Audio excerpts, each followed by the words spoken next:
বাচ্চারা নাকি পোলাপানে নাকি খেলতে খেলতে 17,000 ইট বাড়িতে নিয়ে আসছে রাতের অন্ধকারে। ঠিক আছে, তো এটা হচ্ছে ভাই পাথরঘাটার নিউজ। পাথরঘাটার লোকজনে যদি থাকেন আরামসে বইসা পড়েন। ঠিক আছে, আপনাদের এলাকার নিউজ, আপনারা এর বিচার করবেন। তো আমি একটু লেভেলে আসি। এখানে বাস্তব কথা বলতে এসেছি ভাই, ঘুষ খাওয়ার সুযোগ নাই, কোনো পেলেই ঘুষ খাওয়ার সুযোগ নাই। কথা হচ্ছে কি ভাই, যে পাথরঘাটায় একটা নিউজ দেখলাম, খুবই হাস্যকর একটা নিউজ। ঠিক আছে, কথা হচ্ছে ভাই ওখানে একটা রাস্তা পাশ হয়েছে। ঠিক আছে, প্রায় 85 লক্ষ টাকার ইটের রাস্তা, হেরিঙ্গন। তো ওই রাস্তার কাজ চলতেছে। তো ওখানের যে ঠিকাদারি কন্ট্রাক্টর আছে না, ওই কন্ট্রাক্টর যে ইট ওখানে লাগবে পুরো এস্টিমেটের বাড়তি 20,000 ইট নিয়ে আসছে, বাড়তি 20,000। তো রাস্তা কাজ কমপ্লিট হওয়ার আগেই ইট শেষ, ইট নাই আর। কিন্তু সে এস্টিমেটের উপরেও 20,000 ইট নিয়ে আসছে, কিন্তু ইট শেষ, ইট গেল কই? পরে ঠিকাদারির ওই যে কন্ট্রাক্টর আছে, সে আইডিয়া করলো যে এখানে ঘাবলা আছে।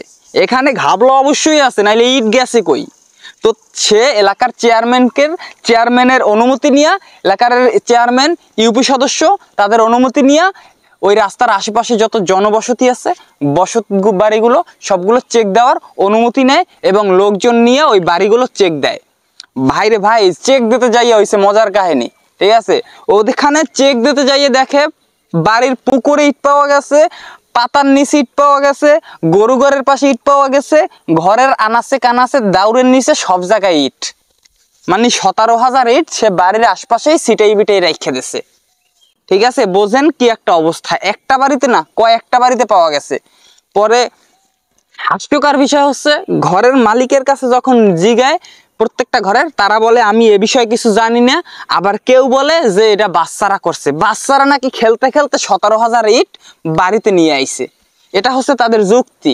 ঠিক আছে, কেউ বলতেছে যে মানে ধরা খাই, আর কি বলবে, বলতেছে যে ওদের ভুল হয়ে গেছে, ওদের মাফ কইরা দেন।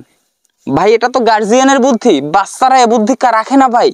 এতটা ডিজিটাল যুগ হয় না যে আমরা যখন ছিলাম, আমরা ঘর থেকে মাল জিনিস নামাইয়ে বাইরের মানুষের দিয়ে দিতাম, আর এখন বাচ্চারা ডিজিটাল যুগে নাকি বাহির থেকে মাল জিনিস ঘরে এনে উঠাইতেছে।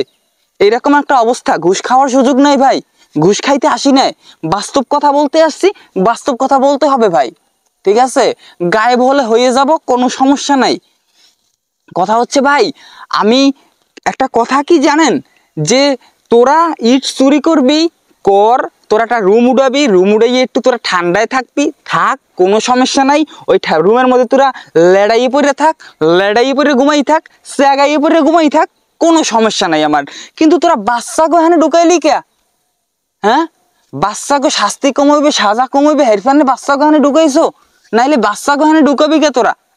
তোরা ইট চুরি করলি, তোরা আনলি, হানে ইট খাইলি, সব করলি, তোরা বাচ্চা গোহানি ঢুকাবি কে? এখানে বাস্তব কথা বলতে আসছি ভাই, ঘুষ খাওয়ার সুযোগ নাই। কত কটা হাস্যকর একটা নিউজ, আপনি একটু ভাবেন ভাই।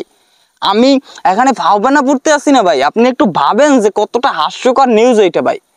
ঠিক আছে, আমি আর কথা বলবো না। আপনাদের যদি এই নিউজটাকেও দেখার ইচ্ছে হয়, ঠিক আছে, তা আমি যে ক্যাপশনটা দিছি না আমার ফেসবুকের এই ভিডিওতে বা ইউটিউবের ভিডিওতে, যে ক্যাপশনটা দিছি না, ওই সেম ক্যাপশনে ইউটিউবে যাইয়ে সার্চ দেন, আপনি পাইয়ে যাইবেন, ভিডিও পাইয়ে যাইবেন।